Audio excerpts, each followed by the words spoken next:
Sophia Bennett stormed into her office, the sharp click of her heels echoing against the marble floors. She slammed the door shut behind her, her face flushed with anger. She couldn't believe what she had just overheard. From the boardroom to the hallway, the gossip had already started. There were whispers about her, about Ethan Carter.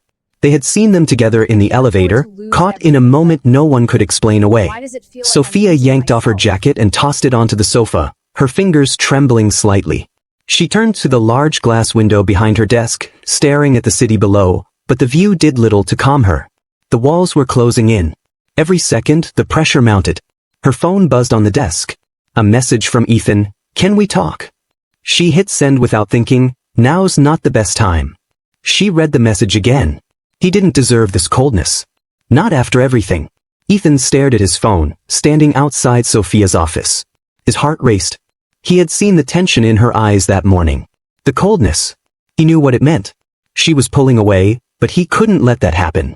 Before he could gather his thoughts, the door to her office opened, and there she was, Sophia, standing in front of him, looking like she was ready to rip him apart. "Sophia, I don't have time for this, Ethan," she cut him off, her voice trembling with emotion. "You know the rules. We cannot do this." Ethan stepped forward, his jaw clenched. "I don't care about the rules. I care about us. Whatever this is between us, I can't just walk away from it." Her eyes flickered with something, regret, maybe guilt, but she quickly masked it. "You have to.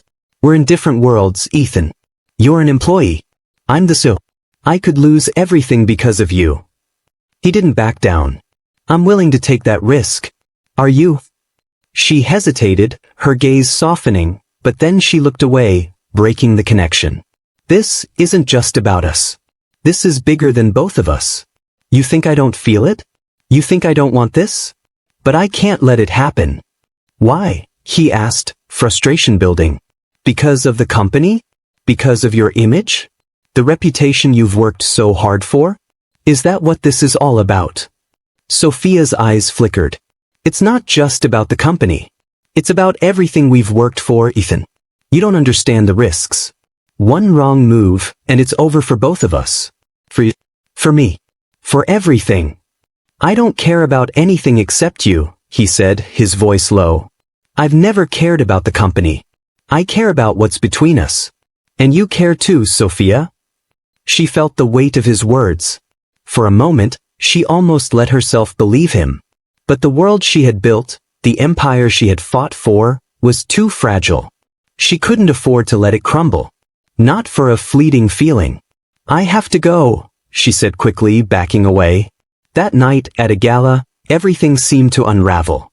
Sophia arrived, the weight of her decisions pressing down on her.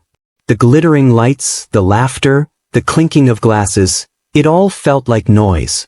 She could barely breathe in this suffocating world of power and perfection. Then she saw him. Ethan was standing at the bar, talking to someone, but his gaze immediately locked onto hers. Her heart skipped a beat. She knew she should avoid him, but it was as if the universe had conspired to bring them back together. Sophia's breath caught in her throat. He wasn't supposed to be here, not like this. She made her way over, trying to ignore the nervous tension building inside her. The moment he turned, his eyes filled with longing, and she knew she was caught. "Ethan," she said, her voice soft but firm. "You shouldn't be here." "Why not?" He took a step closer. "Are you ashamed of me?" She clenched her jaw. "You know I'm not, but this is dangerous." Ethan stepped closer, now standing in front of her, a mere inch separating them. "You've been avoiding me all day. You think I didn't notice?" "You're making this worse," she whispered, but her resolve was weakening. She felt like she was losing control. "How much longer can we keep pretending?" he asked, his voice rough. This attraction between us, it's real. You feel it too, don't you?" Sophia swallowed hard. "You don't understand. If anyone finds out." "Let them find out," Ethan interrupted. "I'm done hiding. Are you willing to risk everything for this?" Sophia asked, her voice barely above a whisper, her eyes searching his. "Yes," he said, his voice steady. "I'm ready to risk it all. For you." Sophia took a step back, shaking her head. I can't. I'm sorry, Ethan. This can't happen. As she turned to leave, he grabbed her wrist. Sophia, please. Don't walk away from us. Her heart raced. She pulled her wrist from his grip and turned, trying to fight the ache in her chest.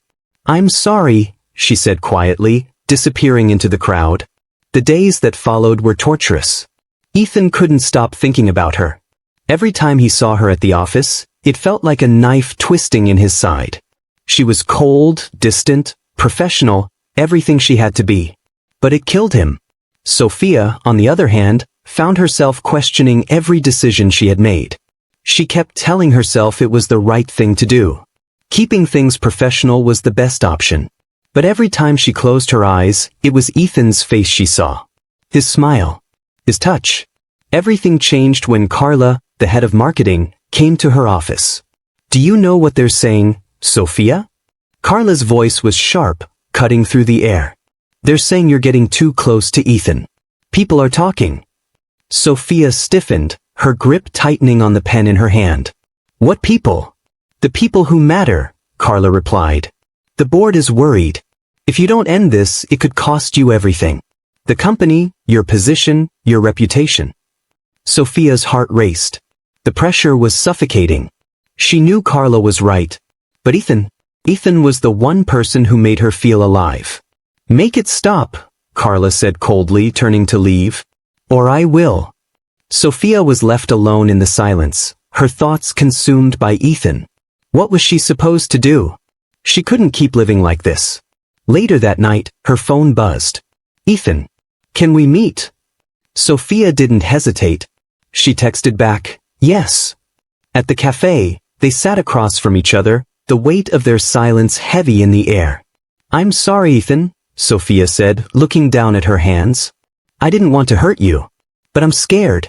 I've built everything I have. I can't lose it. I know, he said softly, his eyes filled with understanding. But I'm not asking you to choose between me and your career. I'm asking you to choose us, to take a chance on love. Sophia looked up at him, her heart aching. I don't know if I can. Then let me show you, Ethan said, reaching across the table to take her hand. The world around them seemed to disappear, and for a moment, it was just the two of them. Will Sophia risk everything for love? Can they overcome the challenges of power, reputation, and corporate rules? Subscribe, like, and comment below to find out what happens next in the story of The CEO's Forbidden Love. Stay tuned for the next episode.